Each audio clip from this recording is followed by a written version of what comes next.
Forever, we've been told that the way to sell your products and services is through a sales funnel. And these days, with online automation, this process of funnel hacking has made things incredibly complicated. Now, what if I told you that sales funnels are out?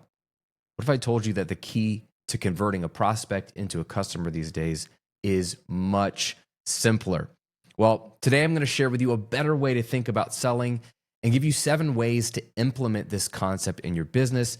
And be sure to stay to the end where I give you my favorite hack for selling without even trying. So the idea of a funnel has been around forever. And this doesn't begin with the online space. The last 20, 25 years, people think that of a funnel, if you were born in the 80s, 90s, or 2000s, you think that a funnel is literally email marketing or a webinar or landing pages. No, that's just a digital version of what's been happening for decades in the sales process, right? And the idea being that you have this wide top of a funnel shape where potential prospects en masse are coming into, and it could be through an advertising mechanism and an ad in a newspaper or on TV or on a billboard or through going door to door or people who come to your dealership, like the wide net of potential prospects.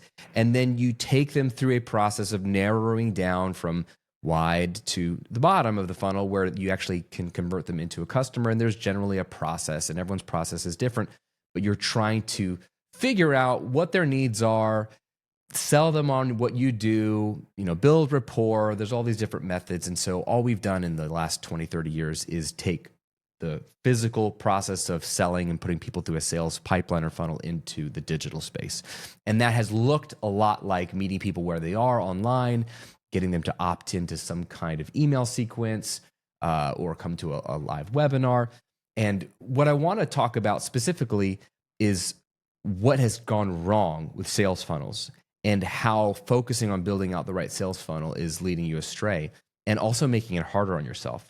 And then just reduce it down to its absolute simplest of what you need to be doing instead of building sales funnels, and show you that actually you're probably already doing this, but you can toss out all the exhausting work and just do this simpler way of thinking about it. I think this is just going to be a shift for you where all of a sudden selling is going to become so much more natural for you, and you're going to see that like the weight's lifted. If you don't love to sell, that this is just going to be so much more fun for you. So here's the problem with sales funnels, the way we've turned them into what they are in modern 2024, 2025 online business world, right? Is that they are all about making the sale, which sounds obvious. And don't you want to make sales? Yes, but the problem is nuanced, but it's a huge. Small difference makes a huge difference.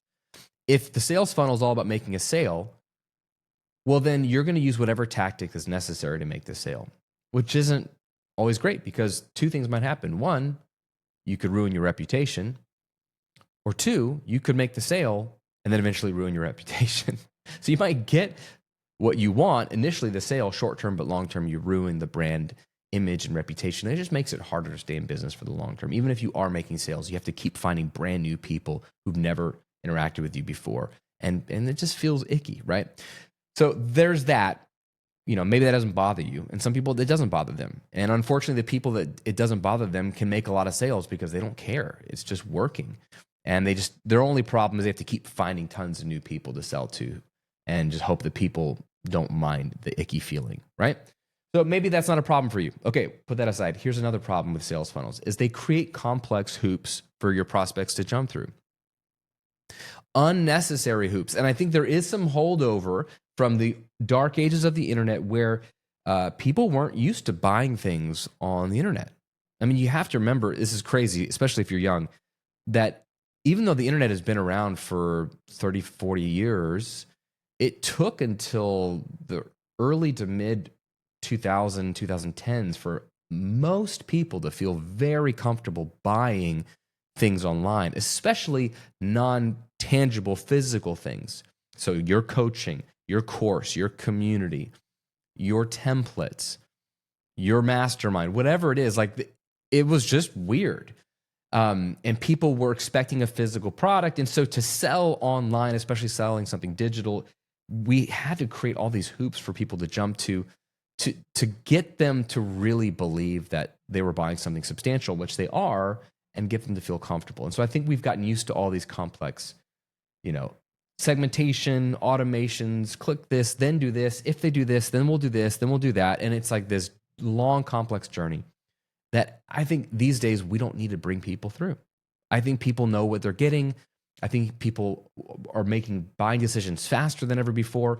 I don't think we need to have the most complicated sales funnel system ever. So I think you're actually making it harder for people to say yes to you if you give them all these hoops to jump through. And then the other final problem with sales funnels is it takes normal people who have a heart and have a desire to serve, and when now they're forced to create a sales funnel, they just get weird, and weird stuff starts coming out of their mouth and really through their fingers onto the page. And it's a bunch of marketing mumbo jumbo, to quote Han Solo, right? Like it's a bunch of mumbo jumbo. We don't even know what we're saying, but we think we need to say something smart and markety and salesy. And maybe we just look at someone's sales page and copy phrases and like paste them onto our page and just swap out some of the words. And what you get is a Frankenstein page or script for your video or whatever that has some buzz phrases or catchphrases, but like it doesn't sound like you. You feel weird saying it, and it probably won't convert anyway. So if you have ever had that experience, and maybe that is your experience, that's what a sales funnel is. For 99% of us, it's stressful, it's icky, we don't even know if it's working, and it's complex. And it's outdated. We just don't need it anymore. What I want you to do is replace sales funnel with trust funnel. Okay? There's a difference here. You want to build a trust funnel. The big difference is a sales funnel is optimized to make a sale, but a trust funnel is all about one thing: building trust. Building trust. There's no complexity. There's no pressure for them or for you to make the sale happen now, because it's not optimized for a sale to happen now. Although ironically, you'll make more sales if you have a trust funnel. There's no pressure for them to buy now. It's not even about the sale as much as it is about building trust. And why is that? Because trust is what sells, right? Trust is what sells. So at the end of the day, we want to build trust. We don't need to make the sale. If we build the trust, the sale will happen. So here's what I want to get at today. Your job is simply to build trust, because people will do business with anyone they know, like, and trust. So if you and I sell the same thing, but they know you, like you, and trust you, they're more likely to buy from you than they are from me. Doesn't really matter the price, doesn't really matter the sales mechanism. If they trust you more than they trust me, they're going to buy from you. And so trust is what sells at the end of the day. Maybe you won't sell them today. Maybe you won't sell them tomorrow, but eventually it will sell them because you already have their trust. And when they're ready, and when they're at that point of, yes, I need this, they're going to come to you because you've done the work of having a trust funnel, building out trust versus worrying about the sale. Does this make sense? Okay, so at the end of the day, your goal is simple. Have a vehicle to build trust with your prospect. That's it. Whatever you sell, a course, a community, coaching, a freelance service, a physical product, it doesn't matter what you sell. You need to have a vehicle to build trust with your prospects. So what I want to cover really quickly is what I call the speed of trust spectrum. These are 7 vehicles or 7 ways to build trust with a prospect, okay, which will eventually lead them to an offer, which is all you're doing. And you're probably already doing this, but I'm just reframing this maybe for you for the first time where you see how simple this is. So I'm going to share with you the 7 vehicles or 7 ways to build trust with a prospect that eventually leads to an offer. And I'm going to share them in order of slowest to convert to fastest. There's not one that's better or right, just the one that's right for you. Just know that I'm going to go from slowest to building trust, because this is how they're ordered. Like all 7 of these vehicles will build trust, can build trust, not always, can build trust with a prospect and lead to an offer. And all 7 work. Okay. And I've done just about all 7 of them, but one is going to be the slowest and one's going to be the fastest. And it's just important to know that you can build trust slower or faster, but as long as your trust funnel is optimized to build trust and leads to an offer, it'll work. Okay. Ready. So trust vehicle number 1 is ads. This is the slowest one. So you can simply run an ad. Obviously, we're these days doing ads online more often. So this might be a Meta ad. So Facebook, Instagram. This might be a Google ad. This might be a YouTube ad. Okay. This could be a banner ad. But ads are a way to get in front of your prospect. But here's where ads go wrong when you try to sell. Don't try to sell in an ad. Try to build trust in an ad. Okay? Because they may only see your ad for a second. They may need to see a lot of ads. They may not be ready to buy, especially on these platforms like Instagram. Like, even though you see a lot of ads on Instagram, you probably bought stuff off of Instagram. The way they probably got you to buy when you weren't even in a buying mood is by building trust. So how can I build trust with an ad? Is it credibility markers? Is it like Trustpilot reviews? Is it an incredible case study? Right? Is it a celebrity endorsement? I mean, what is it that's going to help you build trust in an ad? That's what you want to optimize your ad for, is trust building. If you optimize your ad for trust building, you're going to eventually create more offers and more sales, right? So ads are a vehicle or a way to build trust with a prospect and leads to an offer. It's just generally the slowest way. People need to see your ad a bunch before they're ready to buy, generally speaking. Next, slowest, so a little bit faster than ads, is blogging. And by the way, blogging is not dead. Blogging is even having new life in the form of newsletters, right? Newsletters, which were so 30 years ago, like the mid to late 90s, people were getting you on their newsletter, like my stock picking tip sheet newsletter, whatever. Like, newsletters were so antiquated. And in a world of video and all these different things, you think that they would be even more dead. They're having a resurgence, AKA writing. If you like to write, well, then, my friend, blogging and newsletters, like especially blogs even on platforms like LinkedIn, which allow for microblogging basically, is a great way to build trust, because it is a few minutes of people's time, way more than an ad. People give an ad a few seconds, but they'll read an article or a newsletter or a blog post for 60 seconds, 130 seconds, right? Like, they'll read for a couple of minutes. So if you're good at writing, well, you can build trust day in out and day out, week in and week out with a blog or a newsletter. Justin Welsh, I just spoke on a stage with him in LA, and then we got to connect a little bit afterwards. We were on a call recently, a couple weeks ago, talking about what's working for both of our businesses. But he's built his business with an incredible newsletter. He's functionally writing, and by writing, he's building trust. He's also been writing on LinkedIn. So taking his brain and writing valuable content that builds trust, and then people want to buy his courses. So you can build trust with blogging or newsletters. Number 3 trust vehicle or way to build trust is social media. So social media is shorter versions of blogging and newsletters. You can obviously do video as well, but you can stay in touch with people. But again, here's where people get social media wrong. They think social media is the place to sell. It's rarely the place to sell. It's the place to build trust, right? Again, it's a giant funnel, but it's only got one step, which is to go from everybody who hears about you to getting them from the top of the funnel, which is everyone who hears about you or lands on your page or profile or whatever, to people that now trust you. Get them from prospect to someone who's got trust in you. Well, then you can make an offer later.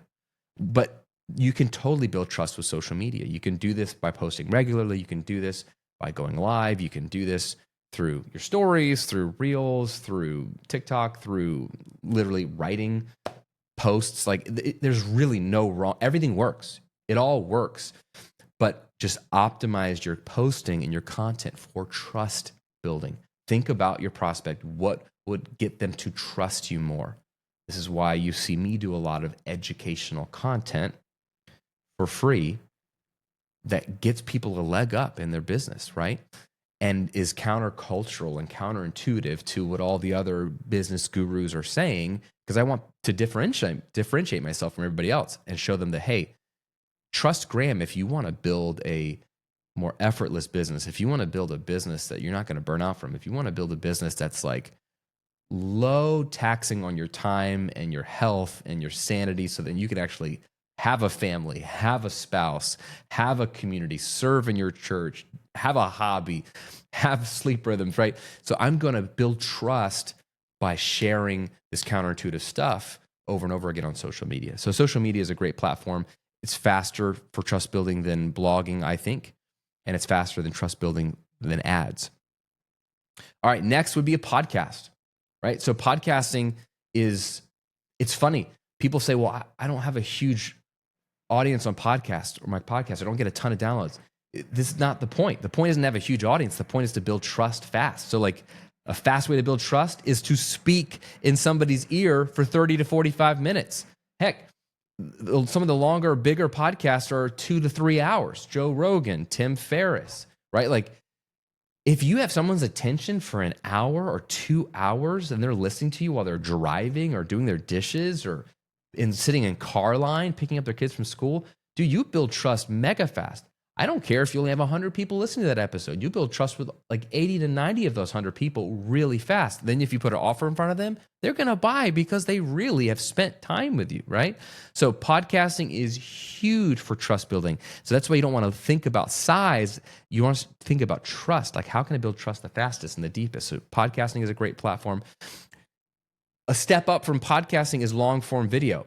And the only reason why is because it's just the same as podcasting in terms of length of time people spent with you, but now they get to see your face, not just hear your voice. When they see your face, they see your body language, they're reminded of you, you're visually, you've just got one extra layer of trust building because they can see you're a real person. And they can also see like if you have a nice looking background, if you look in a professional setting, it can subtly add a layer of trust there as well. I would say that it's almost neck and neck with audio podcasting. There's a reason why I'm doing both right now. Like this is an audio podcast. This is also a long form video podcast, depending on how you consume it, because I really do feel like video builds trust. So it doesn't have to be a podcast. It can be long form video. That's why I love where YouTube has gone over the years. It used to optimize for clicks and views. That was that's old YouTube. For the last decade plus, it's been optimized for watch time, which is minutes watched. So that's why long form video rules, because they know if people spend a lot of minutes watching your content, they're going to keep watching because you're building trust. So you don't have to do a video podcast, but do long videos. Like talk for 30 minutes to an hour on something. Like do in-depth master classes on YouTube. Like don't do these quick 5-minute videos only. Like those are great for a quick little dopamine hit, but they're not going to build trust nearly as much as something long like this. Okay, so just kind of this is meta. Do what I'm doing and what I'm saying as well. 2 more to go. A step above long form video is a live virtual presentation. Okay. Live is huge and live virtual is amazing. So I'm thinking a webinar or a live masterclass or going live on Facebook or live on YouTube, right? Like you can build so much credibility and trust when you are live with people because it's raw, it's unedited. People don't trust edits because anybody can edit their videos. So if you're live, they know it's not edited. They know they're getting the real deal. So there's something powerful there. And also they can ask questions and you can answer questions live. There is nothing like a live virtual presentation. So this is why webinars are so powerful and this is why they convert. A simple 60-minute live presentation like a webinar could be your entire trust funnel, right? I have friends that are doing live webinars every week for their audience and then selling their offer. That's it. Like get people to the live webinar, give them a powerful presentation, make an offer, build a business. Okay. That's one of the best ways to build trust and fastest ways to build trust. If they spend 45 minutes to an hour with you online, live in a presentation, they're going to really, really trust you and they're more likely to buy. And the number one fastest way to build trust, or the fastest trust vehicle, is a live in-person presentation. So think about a physical stage. a keynote, speaking at a mastermind event, speaking at a weekend retreat, right? Speaking at a networking event. It doesn't matter where, just in person live. So this is all the benefits of a webinar, but with the added just power of being in person with you, because they're physically seeing you, small or big, it doesn't matter. But this is the fastest way to build trust with somebody. It combines everything. It's 60 minutes with you or 45 minutes with you is amazing. It's unedited. You're speaking literally in front of people, which takes a lot of guts. So there's just an inherent like respect that, wow, she stood up in front of the room of 30 people and just added value, right? And so then when you make an offer at the back end of that, or even if you don't make an offer, hint, hint, I'm going to talk to you about that in a minute when you stick around for my favorite sales hack that makes selling easy. You don't even have to sell. People want to do business with you, right? So the fastest way to build trust is to just do a live in-person presentation. Think about a keynote. So of those 7, ads, blogging or newsletters, social media, audio podcast, long-form video or video podcast, live virtual presentation or webinar, or an in-person talk or keynote, you're probably doing one of those, right? Which of those 7 do you like to do? They all work. And you can do multiples. You don't have to be limited to just one, but all you need to sell more in 2025 and beyond is one good trust funnel. One of those strategies, optimized for trust building, not for making the sale, optimized for trust building, will lead to more sales of the offer. Is it making sense? You could literally, this is what's great about this is the side benefit of optimizing for trust, is that you don't have to optimize for likes or follows or subscribes. You don't have to think about how can I get as many people to see this ad, or as many people to watch my reels, or as many people to download my podcast, or as many people to come to my webinar, or I don't have to speak on the biggest stages. It eliminates this vanity metric side of things that's hard to optimize for. And usually the people with the most connections or money can get the biggest eyeballs or the most eyeballs.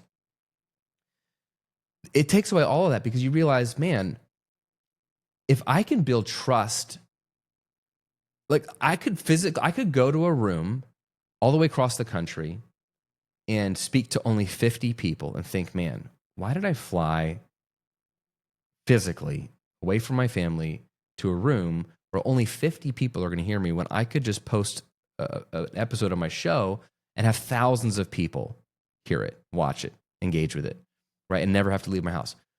Like, it changes the conversation because I don't think that way anymore. I think, well, if it's the right 50 people and I can view that as a live in-person event trust funnel, I can build trust with those 50 people and probably get 5 of them to buy my coaching or buy one of my high-ticket offers.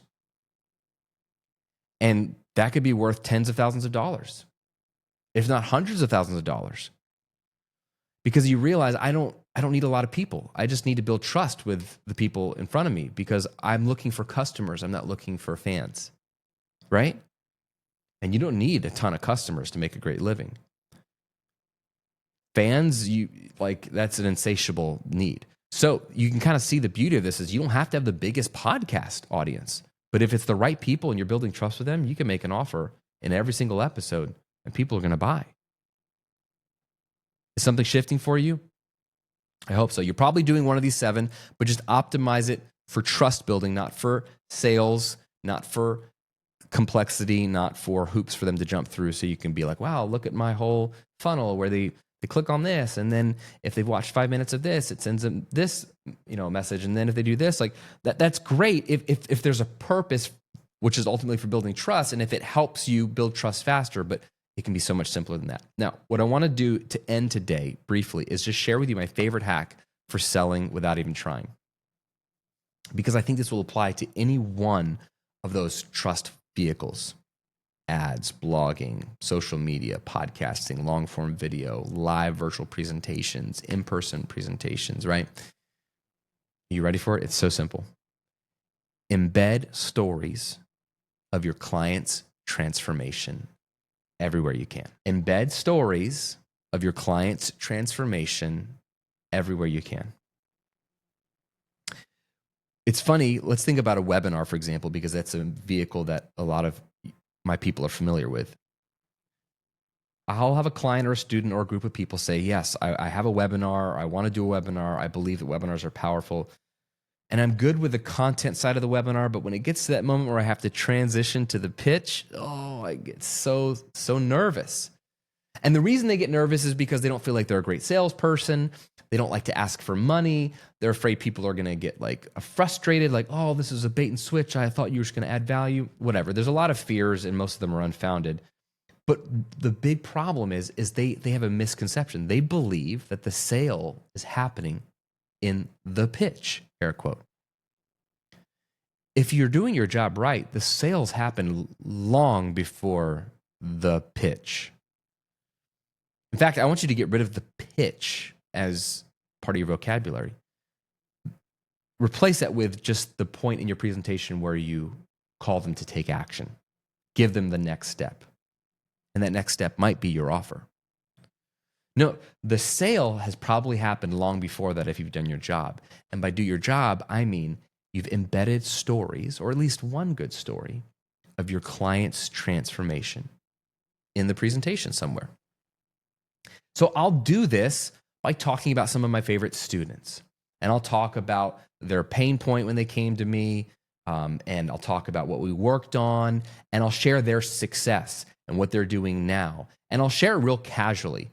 And I might mention the name of my program they went through briefly. Or I might mention for like 3 seconds that she hired me or he hired me.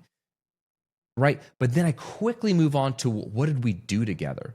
What was their pain they were feeling when they came? What was their dream goal that they wanted? What process did I take them through to eliminate their pain points, to solve their problem, to give them their dream outcome, to give them all these different payoffs?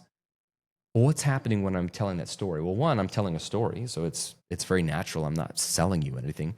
So your guard goes down. People's guard and the rational, logical brain, the brain that's like judgment zone, goes down when they're hearing a story, because now they're just willing to receive the story. So now you're receiving and hearing better. Two, they're imagining themselves in your client's transformation story. So a case study, even if it's just a brief mention of one of your clients, how they went from this to this, or what their complaint or problem was, but now where they're at.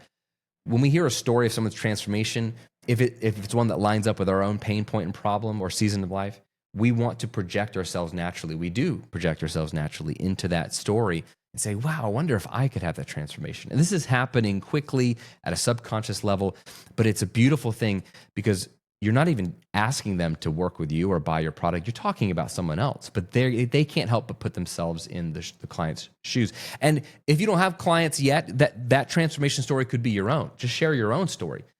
And this is why, like, even it's powerful in a keynote presentation or a webinar at the beginning to tell a story, your own story of transformation, right? That shows that you are a normal person like them that had the same problem that they had, right? But that you found a solution to that problem. And wow, people are already trusting you. They're already hooked because they want to know, what did you do to get where you are? So by the time you get to the pitch, or the point in the presentation, or the ad, or the blog post, or social media, or the DM where you make an offer, you call them to take an action, man, they're ready to do business with you. Why? Because then they haven't heard about your specific program or coaching or offer or service yet. Why? Because they trust you. Because that's what sells. Trust is what sells. And so that's all you need to do is optimize for trust building. If you optimize for trust building, then you can bumble your way through, hey, quickly, my best clients work with me in my whatever program. Or you heard me talk about so-and-so, she went through this course of mine. If you're interested, click the link below. Then you don't even have to be a great salesperson because you've done the hard lifting of embedding a story of transformation earlier in your presentation or earlier in your podcast or earlier in your blog post or earlier in your email. And you've built trust through that story, and you've built trust by adding tons of value and teaching and sharing and educating, breaking limiting beliefs, so that when you make an offer, you're just holding it out and saying, hey, You want to go deeper with me? And they get to say yes or no. And this makes selling so effortless. You don't even have to sell. You're just like, do you want more of this or not? And they're like, yes, I do. So that's my favorite hack for selling without trying. Hopefully you can use that in all or any of these 7 trust vehicles. So my friend, sales funnels are out. Don't think about making a sale. Don't think about complexity. Don't think about hoops to jump through. Don't think about marketing, language, or tactics. Just build a trust funnel. Have one good trust funnel in your business, minimum. Optimize for building trust. Doesn't matter how big the audience is you're going to build trust with the right people, and you're going to make sales effortlessly. So let me know in a comment below if you're watching on YouTube, which of those 7 vehicles for building trust in the speed of trust spectrum you are already using or you want to press into more. And if you're listening on Apple Podcasts or Spotify, just stop and think, what's the one that I'm going to focus on going into 2025? And how am I going to optimize for building trust versus likes or follows or subscribes? Thanks for hanging out with me today. As always, I hope this built some trust with you so that you'll trust me and maybe go deeper with me in some of my coaching and pursuits that are coming up in the future, which I'll be telling you more about too as well. So stay tuned for that. I have some really, really cool things to share with you in the near future, very, very near future. So hopefully you're on my email list, and hopefully you are ready for going deeper and deeper with me in 2025, because I got some cool opportunities for you coming up. I'll see you on another episode real soon.